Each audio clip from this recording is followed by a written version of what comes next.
Chris Jarvis. He's an amazing guy. It's not like he's trying to sell you something. I started with relatively modest, if not humble roots. With a single mom raising 3 kids, there's not a lot of money going around. Everybody is missing something in life. I felt prisoner to my own success. The more successful you are, the more complicated your problems. Change is hard. Change is hard. I get it. Change or die. I'm gonna change things. So what the hell can we change? If we can see things differently, we can have some different results. What can you do to be different? Success is a team sport. But as an entrepreneur and innovator, you're going to be alone. Got me out of my comfort zone. And then find a new path that works for you. Only on Now Media Television Networks. Welcome to Be the Giraffe. I'm your host and guide, Chris Jarvis. If you are looking for ways to stand out and reach higher in business, with money, and in life, then you're in the right place. On Be the Giraffe, we meet the innovators who dared to be different and stick their necks out. We learn how they broke free from the herd and use those long necks to find better paths. Today we have an exciting show. My guest is my friend, Devin Sizemore. If you don't know Devin, you are in for a real treat. He is the author of Connection Expansion. You are one connection away from massive success in your life and business. He's the host of Aces Connection Group, where, get this, he helps people build better businesses and better lives through connections with real people. Here's a real person himself. Devin, welcome to Be the Giraffe. The giraffe sticks its neck out. It does things differently. It breaks free from the herd. And everybody today is about social media, marketing, technology. You do things very differently, which is why I'm so happy to have you on the show. But you started a little differently. Tell us a little bit about your journey, where you started, and then we'll move into what you're doing now. For sure. Thanks so much for having me first. So I started in digital marketing. So I actually started in today's world with social media marketing, SEO, websites, all of those things. But what we're going to get to is I didn't build that agency that way. I built it on connections and relationships, even though we were in the digital space. Very good. So you started doing something and you had some success. A little bit of success. So we doubled year over year for 4 years. But started in my apartment, 2-bedroom apartment with a dog sleeping on the desk, and scaled to a team that was international, hundreds of clients, one of the biggest marketing agencies in the childcare space. So yeah, lots of success, bought a couple agencies as well. See, that's a giraffe. He says he had a little bit of success with an international team. So humble, modest, also helpful. Okay, so you did that, and then something happened. Things didn't work out the way that you thought they might.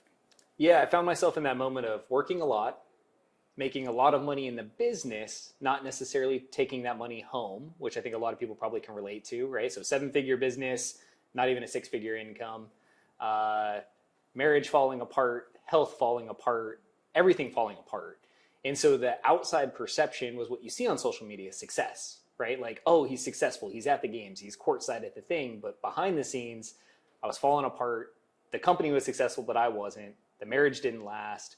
And so it was truly focused only on business and no balance anywhere else. No looking at the rest of the package. So interestingly, with this book, before we went on, we were talking about the wow factor and the assessment that people take in the book to help make it about them. I was on stage at a conference in Chicago for an insurance company with 300 salespeople. And I had people take the quiz before I came out and spoke. I gave up 7 to 10 minutes of my time. And then I asked people what their high scores and low scores were. And 292 of the 300 had health as their lowest score. So for those of you who feel like you're working really hard, you're killing it, you really might be killing yourselves. And that was a line that I delivered on stage when I said, oh my goodness, 292 of 300 people say health is your worst score. I was like, oh, so you're saying this career is killing you? Literally. Literally. Yeah, I gained 35 pounds in the 4 years I had that agency. And I finally had a mentor look at me and say, you're fat. Just straight, direct. And I was like, oh, like I needed to hear that. I needed to hear like, you've lost your priorities, right? And so, yeah, it was a very dark moment. And the outside perception was that it was super successful. Right. So tell me about that. So people think you're successful, but deep down, you're not feeling that way. Not even a little bit, right? Like, again, 7-figure business, tons of clients, doing great work, but probably at that point only making maybe 60,000 take home. and led to divorce. And then I ended up selling the business because it wasn't what I wanted and it didn't jive with the values I actually held. And so I think it was a path of least resistance growth, right? Like it was easy, we were growing, it worked, but then you kind of find yourself in this wake up moment where you go like, what are we doing and why are we doing it? When did you first ask that question? The question of what are we doing and why are we doing it? And how old were you? I think I was 23 or 24, and I was sitting with a mentor. So the towers, I know is something we talked about. And so my towers, I had a mentor and I was holding on to my business. And what I found is I was in love with my business, not in love with business. And because I was in love with the business, I was so like focused on basically choking it out, right? Like everything I wanted to do was for the business and I didn't pay attention to anything else. And I was expressing this to that mentor and he said, well, why don't you just sell it? Why don't you just get rid of it? And I never thought of that because to me, I was building an empire and a brand and it was my ego, it was my identity. And when he said that, something broke. And I think it was about 15 days later when I signed the papers to sell the company, and it was probably 45 days after that the divorce hit, and 18 months of chaos ensued. But the backside of that is beautiful. So it seems Devin's a little ahead of me. He had success earlier than I did, went through the divorce earlier than I did, lots of things that we talk about in the book. So we found that we're relating on a lot of things. Probably happening in exactly the same time just because of our age difference. So we probably were going through them. So when you have good news, tell me. When you have bad news, don't warn me. Okay, so you mentioned the tower, the idea that you had mentors. For me, I struggled sharing my fears, my concerns, my setbacks. That was hard for me. Somewhere you learned and you found people early on. Tell me about that. Yeah, I think... Did I listen early on? That's debatable. Did I find people early on? Yes. And so we can go to network marketing, which is something that is such a taboo topic. But I was in Amway when I was 18, and it was actually a blessing because it taught me how to take mentorship, how to seek advice and education, read the books, listen to the audiobooks, which was great. And it humbled me because you can only get rejected so many times and have these problems and go to your mentor and hear the same thing again and again. And at some point you start to realize like, oh, wait a second, like maybe this person knows something I don't. And the ego starts to be receptive to feedback. And so I'm blessed that I had that at 18 and was stubborn for till 23 or 24. But I had this notion that you needed mentors in all your areas of your life. So right, health, finance, business, relationships. You need people further ahead of you doing better things. And now that's all I lean on. I don't try to conquer or do anything myself. I just pick up the phone and have a conversation because I don't know what I don't know and I need to know people. And right. So again, blessed that I had it. Did I receive it early? Maybe not. I think that's a learned skill, but always was surrounded by amazing people doing amazing things. So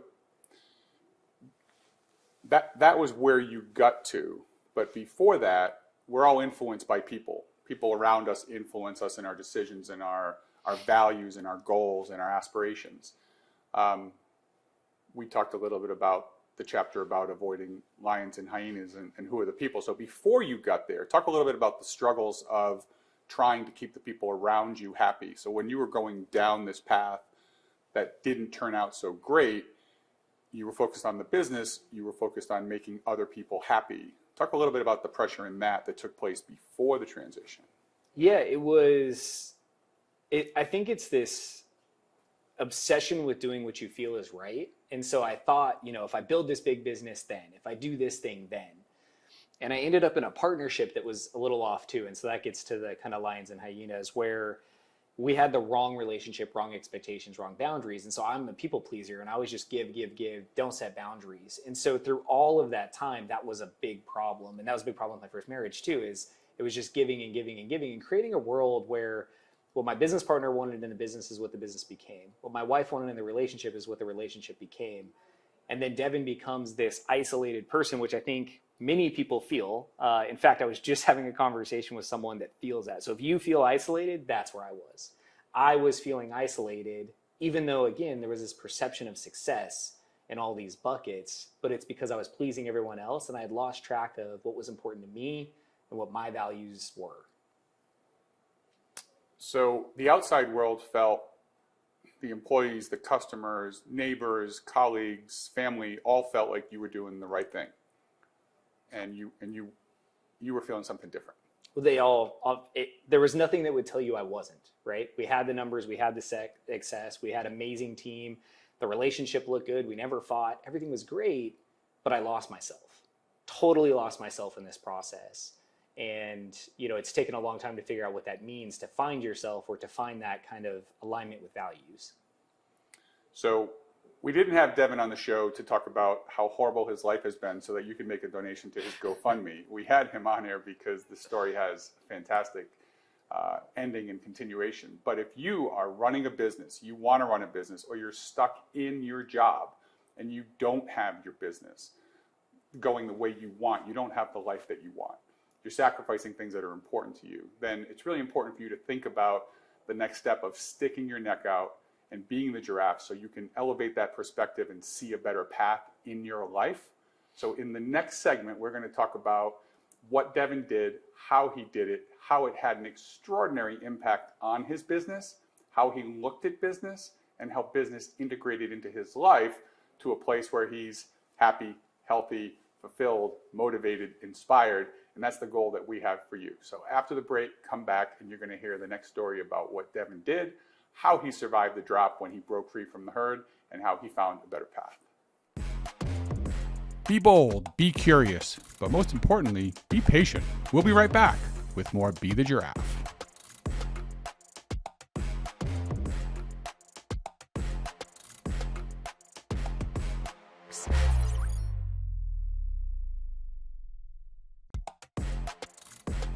We're back with Be the Giraffe, and the view from up here just keeps getting better.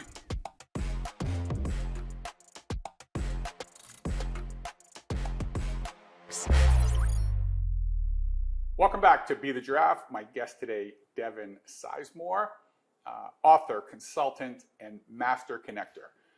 In the first segment, he talked a lot about his life, challenges he had, setbacks, and living a life for other people.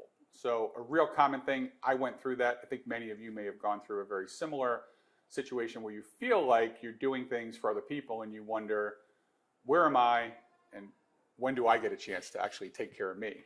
And if you're feeling that way, which is very common with entrepreneurs, you do all the innovation, you take all the risk, and as a return, you usually become a martyr in the system, in the situation, and you don't get what you want out of it. But there is a better way. So Devin, you went through all of this. You had a successful business. It was killing you. You got some good advice. And then what happened? What did you do? What was important? What can you share that's going to help people who are sitting in that place where they're not? What's the first step if they're not getting what they want out of their business, their life, and they want to elevate their life? Yeah, so I recommitted to myself. And it wasn't like overnight it was brilliance. It was 18 months of chaos, right? Because when you rip the Band-Aid off and you start to figure out, what do I want in a relationship? What are my priorities for myself? What do I want in a business? And you've gotten rid of the business, the relationship's gone, and now it's just you. It's a whole lot of soul searching, right? And Little scary, little lonely. Super lonely, right? Lots of nights just staring at the wall, really inside your own head, right? Trying to figure out like, what is this thing? And through that, I found the freedom to reprioritize. Like, what are my always and nevers? And so that's something that I talk to people about all the time is like, what's important to me that I will always do for myself and for other people? And what are things I will never do? Because that never list is critical, right? So I don't want to compromise my nights and weekends anymore. I don't want to only serve others and have one-way relationships. And so it allowed me to start building and figuring out like, what do I want to build and how do I want to build it so that I am having massive impact because that's super important to me, but I'm also being fulfilled and prioritizing my health and my family now and my relationships. And so that 18 kind of month journey into really figuring out what my grown-up consulting business will look like and how I build it in a way that prioritizes those things, that was an interesting journey. So tell me, when you made that decision to break free from the herd, leave the life that you had, giraffes are non-migratory. They don't work in a herd and go through a predictable pattern like most migrating animals. But most animals like the safety in numbers. That's their defense mechanism. So if you're in a big group, you want everybody to stay in the group. And when somebody leaves, there's a little threatening. They don't like that, right? They want everybody to come back to the herd and feel safe about what they have. The giraffe is very different. You were doing something different. How did the herd respond? Yeah, I think it shook out the herd, right? So I think what happened is the draft showed up, right? And the people that I knew were going to support me no matter what, were there for the right reasons, were the right people. And then everyone else kind of fell away. And I don't really miss any of it because the new circle of people is so much better. But I did lose some friendships. We did lose some relationships. Some of those things went away because they were one-sided relationships that wanted us for the marketing agency or they wanted us for the thing. And when all that stuff goes away, all of a sudden you realize, well, there was actually no relationship. There was no connection. It was very one-sided. And so it shook out all those relationships too. And now, like, my inner circle is brilliant. The people around me are great because they're all real people. But it was super lonely and difficult to make that transition. 100%, like 100%. Lots of late nights, lots of staring at the abyss going, what are we doing? Why are we doing it? But you can't leave the unhappy, the uncomfortable, and get to the more comfortable, the more fulfilling, unless you actually go through that. Yeah, no one falls up a mountain, right? So no one ends up on the top of Mount Everest on accident, right? You have to do the work, you have to go through the struggles, and it's the same with this, right? So if you're heading into the valley, you got to walk through the valley, right? And so in that moment, it was just stumbling forward. And yeah, bad business decisions, other things came up, testing, boundaries, all the things that push back on you to go like, hey, are you really going to step into what you were trying to say you're stepping into? Are you going to have those boundaries? Are you going to withhold them? Are you going to stand on your values? Are you going to do the principles? Are you going to enforce the always and never list? Or was that just a thought exercise? And so as you come out with that, you start to realize like, no, this is who I am and this is how I'm going to build it. And my superpower is this. I'm going to lean into it. And I'm going to surround myself with people I love. That's the world we're going to live in. And that's where we live today. So when you make the transition, you leave the life that you have to say goodbye to some people, including the older version of yourself. And then but we're all very social animals. We want to connect with people. So in the first segment, you talked a little bit about mentors. Mm-hmm. So when you were going through that, who did you look to and who was helpful? And what can the audience look for? So when you're leaving that life you don't want, what does that path look like? What did you do? Because it seems like that had a huge impact on your life. Yeah, it laid the foundation for the book. It laid the foundation for everything today because what I came out of all that with is an amazing network.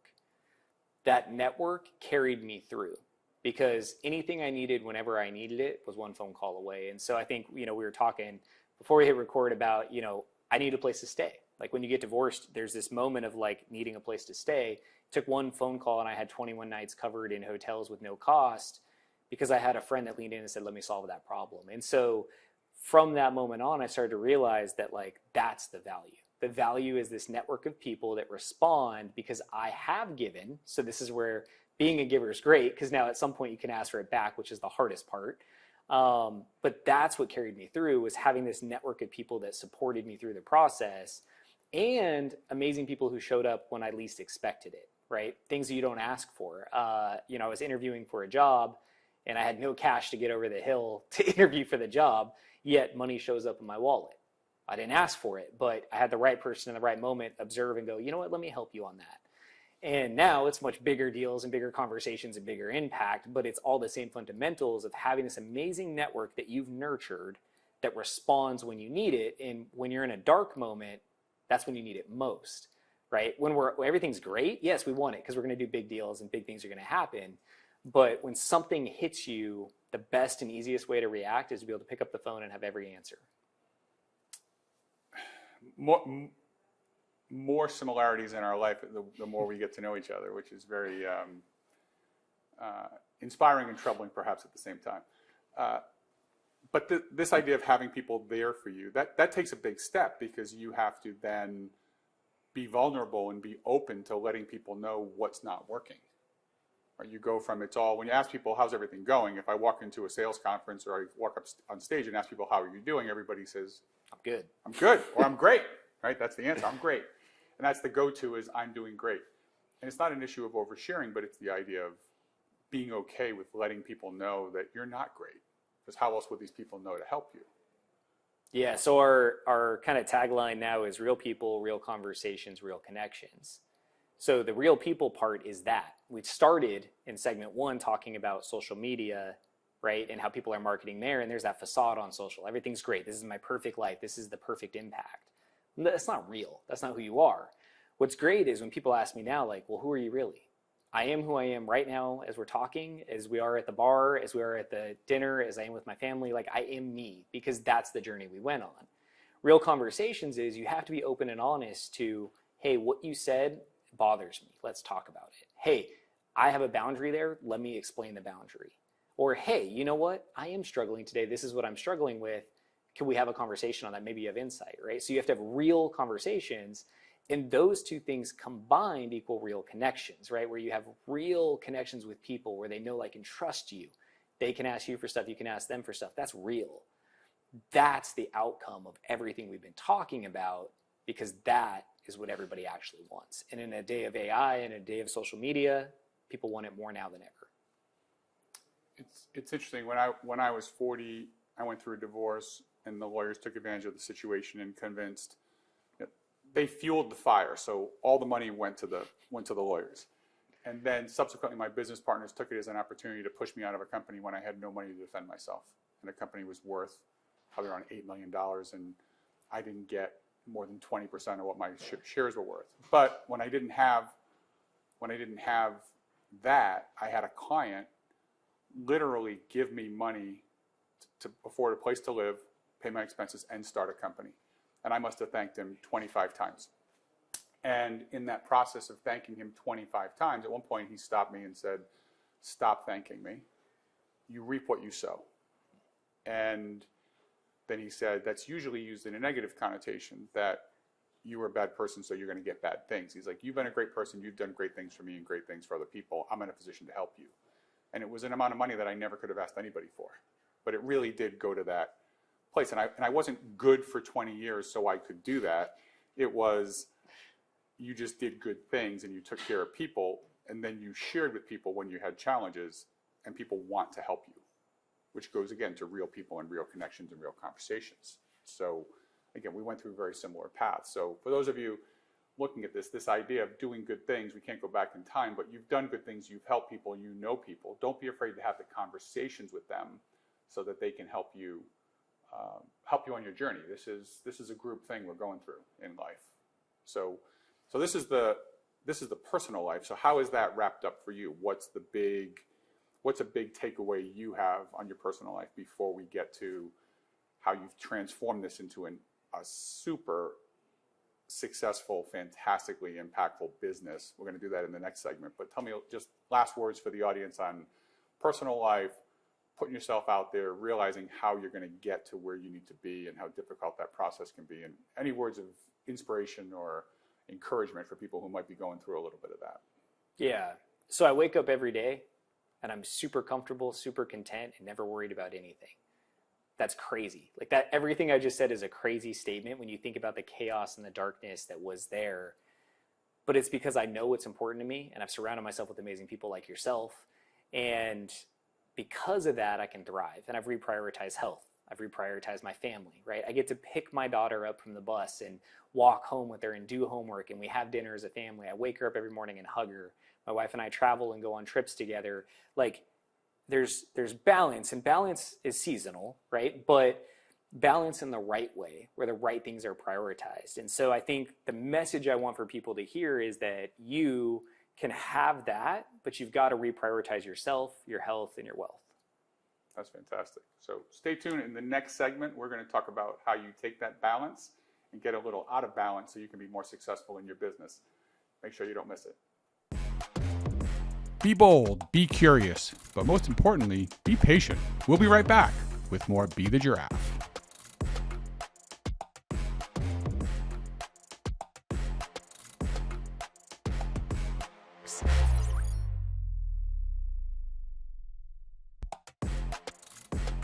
We're back with Be the Giraffe, and the view from up here just keeps getting better.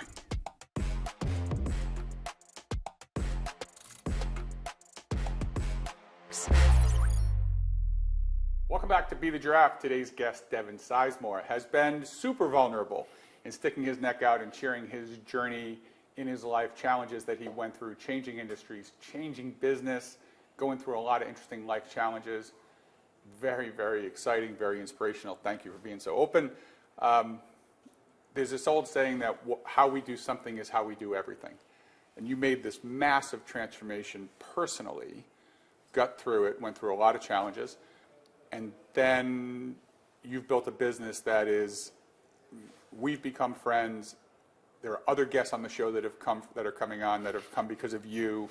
You've introduced me to one of the most impactful people I've met, and we just met, someone that there is an epic partnership ahead with. You're getting in rooms with people, you're much younger than I am, and you're getting in the rooms that I want to be in. So you've done some awesome stuff. I'm so happy you're here. I love the success you're having. But before we get to that, tell people about the transition. You made the transition to take care of yourself. You were aware of what that was so that you could see it in other people, and it led you into this amazing connection expansion book and process and way of life.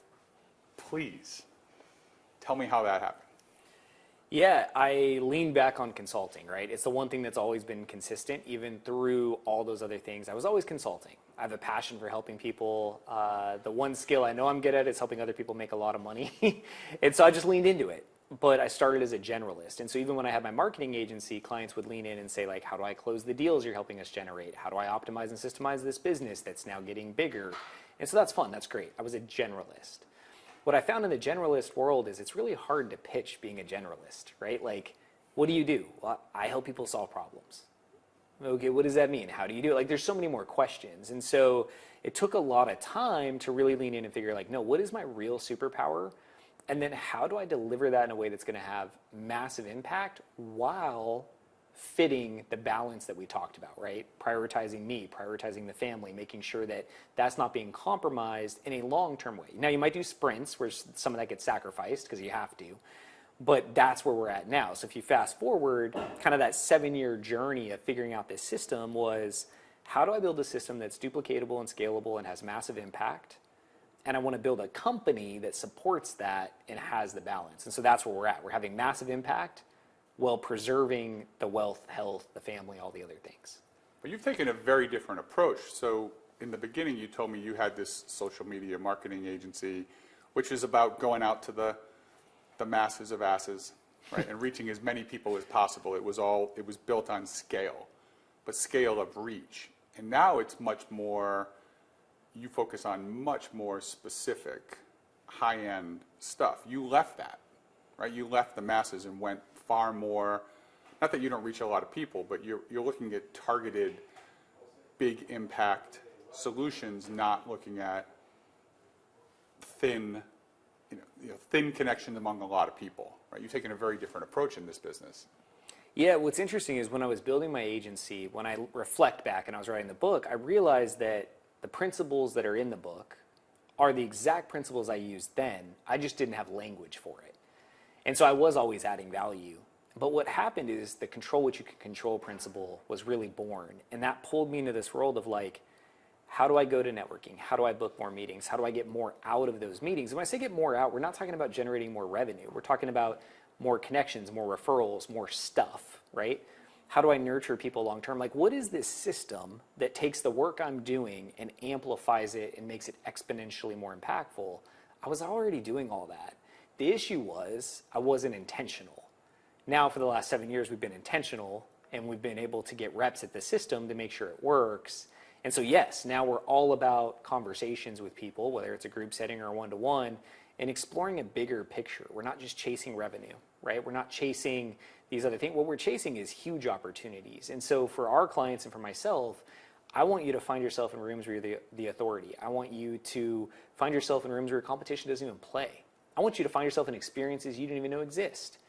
That's what we chase now, is like these really cool moments. And the subtitle of the book is everything, right? You're one connection away from massive success in your life and business. One connection, not 1,000 connections, one. Because that one connection, and you have people that have done that for you and opened the right doors, that's what we want for everybody. That way, whenever you need something, it's there. So I love the intentionality comment, because you made, in your personal life, you were very intentional about, I want something different, I want something better. And then in your business, you went to, I'm going to do something better for you. And what I've enjoyed about the conversations we've had off here is Devin realized that the most valuable thing with his clients was their time. The time was something that they didn't have. And so you wonder how someone in his 30s gets an audience with people in their 50s and 60s and 70s who are super successful. It doesn't make sense. It's not, you weren't born into a rich family with lots of contacts, but you've made your way into these rooms because you create value in places that other people don't. Right? And so talk a little bit about that, and even the way that you charge, like, it's an important lesson for people on how to solve problems differently, give people what they're not getting. I have another follow-up question, but share that one, because I want to use that for myself. I'll say this is where I start to geek out, so it's great. But in the book, I talk about it as the referral dilemma. So I think the truth is everybody wants more referrals, but they have no clue how to get them, right? So they ask clients for referrals, or maybe they have like 1 or 2 referral partners. Well, what if you had 200 referral partners, right? What if you had all these people advocating and opening doors for you? That's what we solved, right? And so what I did is I took a problem and solved it with a system that's duplicatable and scalable.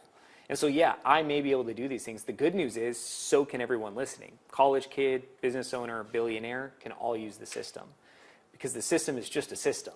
And so if you follow the 5 core principles and you implement the system without changing anything, you don't need to change the templates, you don't need to innovate, you don't need to do anything different, you can find yourself recording a TV series and flying in and doing crazy stuff, because you're adding value the right way and you're positioning your value the right way, right? And so it's got to be both sides. Are you making connections and adding value? And then are you positioning your ask properly so that your network can elevate you into the rooms that you want to play in? That can all be done. And 6 months from now, you might open a door that unlocks something for your business or your life. It's so fascinating that what you're so good at asking questions, which is something that most people, my dad was a salesman, and he would say you have 2 ears and 1 mouth, you should listen twice as much as you talk. And so the thing about asking questions is you should ask questions, and then you should listen to the answer and what's said. You should also listen to the answer and what's not said. And you do a great job with that, and that is helping people figure out, like even that interesting question of who's your best client. Then we'll have this conversation. They're like, why are they your best client? What do they need? What's the outcome? What can you give them? It's, again, us running parallel lives. Every time I get brought in for a corporate consulting gig, the first thing that we do is survey the people. We give them the wild factor to figure out what's going on with all your people, but then we survey them on what's working, what's not working. It's just amazing if you ask people what's going on. What is it like working here? What is it like working with you? What is it like working with me? What is it like working in the studio? People don't stop to ask the question. And I had done some work with Jack Canfield before I wrote this book. He wrote Chicken Soup for the Soul, and he had given me a piece of advice that made me think of you. It was, ask your spouse if you're bold enough.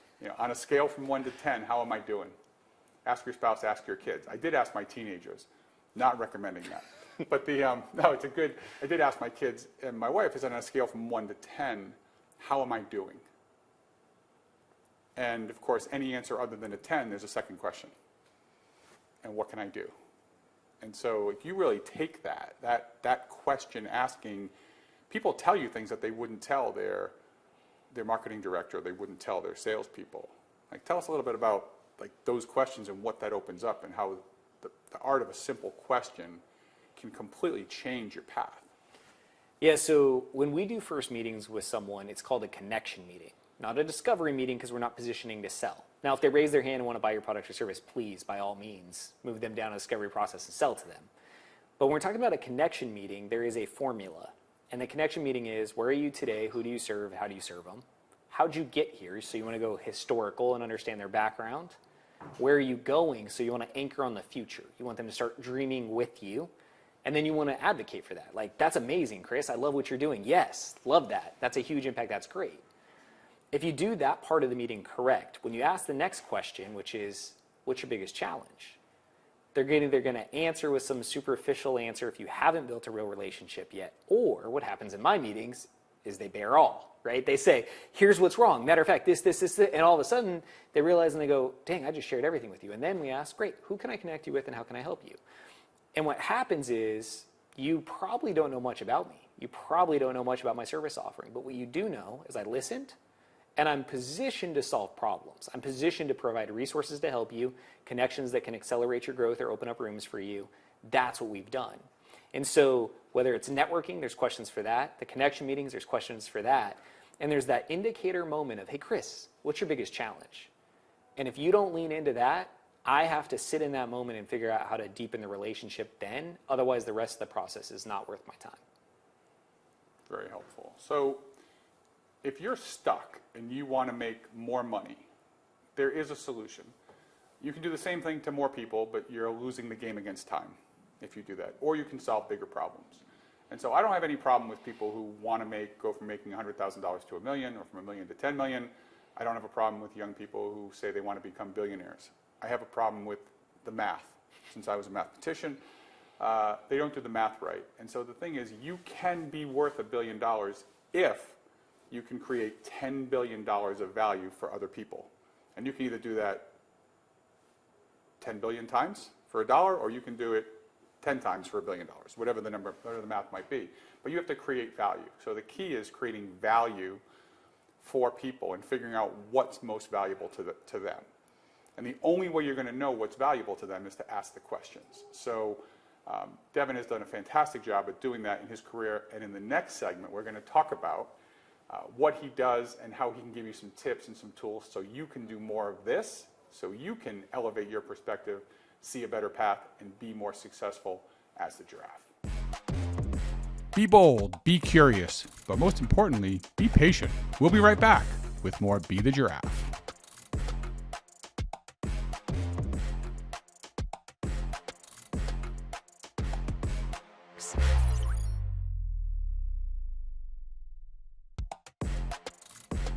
We're back with Be the Giraffe, and the view from up here just keeps getting better.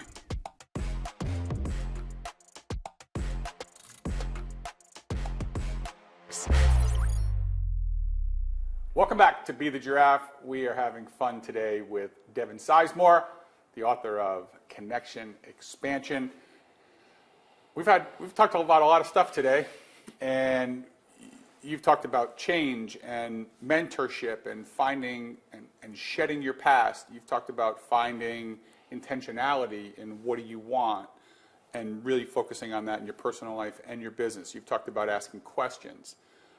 We've got a lot of high-level stuff, but now it's tactical time. So for people who are watching, who are in that spot, and they want to get to the next level, they want to stick their neck out, they want to elevate, they want to see a better path, what can they do?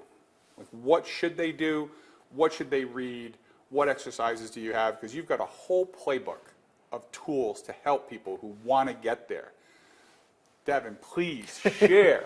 Give us some of the really good stuff. Now that we've planted seeds and let people wonder and let their minds wander, now let's get them on the path and get them moving. What do you say? What can people do right now to help elevate their lives, change their businesses, reach higher?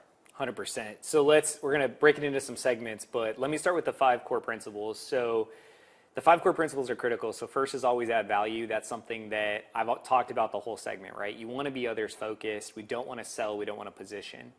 The second core principle is you have to control what you can control. So often in sales and marketing, you push stuff out and then you don't have control over it. And so I want you to only benchmark your success, your emotions, and your output based on the things you can control.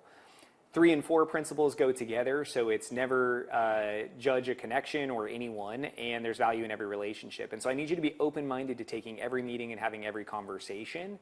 And the 5th principle is the one we'll start leaning into as we talk about and unpack the system, is you have to train by doing. So if you want more connections, if you want to find yourself in the rooms, in the areas, you have to open those doors for other people. You have to provide resources and make connections. And so if anything we talk about you're going to implement, but you don't go back to the 5 core principles, the system will not work, because you're going to switch to sales mode, commission breath will kick in, and you're going to erode the system. And then if you're judging or making assumptions about other people, again, it's not going to work. So we have to ground on the 5 core principles, and then we can move through the rest of the process. I love that. When I sold my company in 2016, I didn't know what I wanted to do next. And I remember my team who was with me said, well, what are we going to focus on? And I said, for the next year, I'm going to focus on making 200 meaningful connections. And we got to 285 in June. And it was just this moment of, I'm not trying to get anything, I'm just trying to give. And figuring if it's that energy of people and conversations and being in rooms where you're not in the lab. And I fell victim of, at times, of trying to make things perfect and building the right funnel and write the right book and write the right assessment and do the things. And I go into my separate office, which I call my lab, and I just keep toiling and working up the magic potions and Dr. Frankensteining it. But what I realize is until you go live, you have to get out of the lab and go live and actually talk to people, then you will get real feedback on your thoughts, ideas, concerns. You'll hear what people are thinking. Such a big tool and invaluable, and something that just has me thinking you have to test things by getting out there and being in the room. 100%. I mean, this system has been used by hundreds, if not thousands of people. And it's only gotten so good because we have repetitions. I receive more than 1,000 inbound connections a year, and I make more than 3,000 a year outbound. And because of that, we know what language works. We know how to follow up. We know how to add value. We know what works, and we know why, again, the core principles are there. But then the rest of the system, again, is scalable and duplicatable. You don't have to stress and put the hours into figuring it out. It's here. It's a playbook. Now, so you have the book is one way, right? So people can get the book on all the, I assume they can get the book everywhere, through wherever books are sold? Yeah, you can get it on Amazon. There's an audiobook. If you want to listen to me talk for another hour and 54 minutes, you can. And get the audiobook or any format that you like. And then you also have ACES Connection, right? So tell us about that. Yeah, so the book is great for the fundamentals and implementing the system and understanding the system. But the system only works if you put it to practice. And so ACES Connection Group is all about connections. And so that's where you can lean in, be surrounded by people who want to add value to others and are open to strategic conversations. That allows you a warm group of people you can tap into to start and test the process, right? Have the connection meetings, provide the resources, make the connections for others in a comfortable, safe environment with other people who want to do the same thing. That's the goal of the group. And then if we go to the inner circle, that's where I can help and support you. Because what's going to happen is you're going to want to slip back into sales mode. You're going to want to slip back into those old habits, the things that you know. And I've got to keep you away from that so that you can lean in and get that feedback and support on, hey, why am I having meetings but not getting results? Well, are you making connections, right? Are you actually following the process? And so the core group, just connections. The next group, strategy and support. So tell the audience a little bit about some of the people that are good fits for this and some good examples or testimonials or just anecdotes, because sometimes people hear, well, you must be talking to millionaires and billionaires, this isn't for me, but that's not the case. You help people across all strata and different economic levels. Tell the group, just a couple of the fun stories you share with me of just some people and what they've been able to do, or just some of the industries that the wide range of industries of people who have been able to change their lives and kind of redirect the trajectories of their businesses and their lives. For sure. So there's a bunch of what-if statements in the book, and those are all grounded on real scenarios. There are hundreds of them. But one I use is like, what if you could find the perfect internship without having to apply? What if you could find a 6-figure job without having to compete for it? What if you had the perfect business partner without having to go out there and vet 1,000 business partners? What if you found yourself in Cancun for cheap? What if you found yourself recording a TV series? What if you, all these things are outcomes. And so the internship could be someone just starting in their career. Yeah. So go into that one, since I have a 20-year-old who we just had I have a 20-year-old, we just had an interesting conversation in a long car ride about an internship and how do you get one. So my kids and their friends are going to watch this because I'm going to make them. No, they're going to, when they're punished, they'll have to watch. No, but for all the young kids who do want to be giraffes and be different, talk about that internship and how the connections, not just applying for things that are posted, but talk about that, because that is a big challenge right now with the younger generation and thinking, I can't find a job. And yet everybody I know who has a company is looking for people. So you have an interesting take on this. Yeah, so it's the same strategy for each one of these buckets, right? And the strategy is, if everyone's submitting one way, how do I do it different? If everyone's going to apply this way, how do I do it different? If everyone's on social media doing this way, how do I do it different? Well, how we do it different is we get invited to rooms or we work our way through it. So for the internship, have you gone out and met all your professors? Have you had conversations with them? Did you ask them questions? Do you know their backstory? Do you know where they're going? Do you know who they know? Probably not. Have you gone out to the community and found people in the industry that you want to work in and said, hey, can I buy you a cup of coffee, a lunch, or a dinner? I'd love to just pick your brain and understand it. Have you gone out and built relationships? Now, what's great is with the book and the systems, I can tell you how to follow up, provide resources, and make connections for them, which will wow them, especially as a student. That's how you get invited to the internships that don't exist or you didn't know exist. And that's what we did, and that's what we help people do. And so it's the same with the job. It's the same with the business partner. It's the same with the stages, same with the podcast. And so when you ask who is it for, it's for anyone that wants to strategically grow a network that produces whatever they need whenever they need it. And so yes, usually that's growth and revenue generated, but it could be redefining your inner circle or your towers. It could be finding strategic partners. It could be affiliates, referrals, joint ventures. It doesn't matter. Because with a thriving network of people who know, like, and trust you and are willing to act when asked, anything's possible. I love that. Jack Canfield, who wrote Chicken Soup for the Soul, gave me the motivation to write Be the Giraffe. And I can remember when I made a pitch to him, I had sent emails over time on us doing a collaboration, and he didn't respond because he probably gets 10 million emails. But on his bucket list, he put climb Machu Picchu. So I took the same business plan I had, I printed it out in paper, put it in a little folder with a handwritten note, then I put it in a box. It would have fit in an envelope, but I put it in a box, a big priority mail or express mail box. And then I took a picture of me on Machu Picchu holding his book. I was actually on Huayna Picchu, which is the peak above Machu Picchu, looking down, and there I am holding his Success Principles book, and I printed it out, put it on the cover, taped it, and then wrote in Sharpie, when are you going to Machu Picchu? And he got it, responded. We had a wonderful conversation. We worked on a strategic partnership. And the first note back was very cute with the box. And that really was just about being different and about trying to just get somebody's attention, either by giving them something or being different, not just trying to be like everybody else.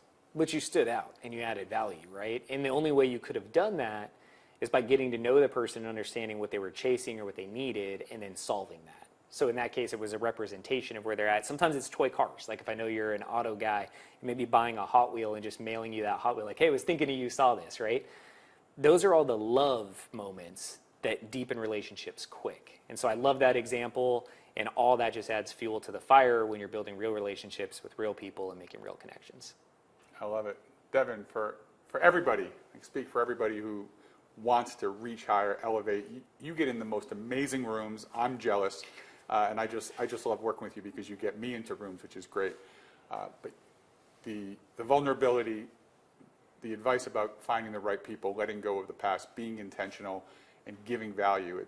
You deserve all the success you're having. It's great to have you on the show. Everybody, I hope you got so much out of this, and you think about sticking your neck out. If you want to reach higher, you have got to stick your neck out, do things differently. Devin gave us fantastic advice. Please read The Connection Expansion. Check out his ACES opportunity because he's doing so much cool stuff online. You'll find him everywhere. He's an easy guy to connect with. It's what he does. So I love this. Please click the link below. Check out all the free resources and little extra tidbits we have for all of you. Tell your friends. And remember to come back next week. You can be the giraffe, elevate your perspective, see a better path, reach higher. We'll see you there.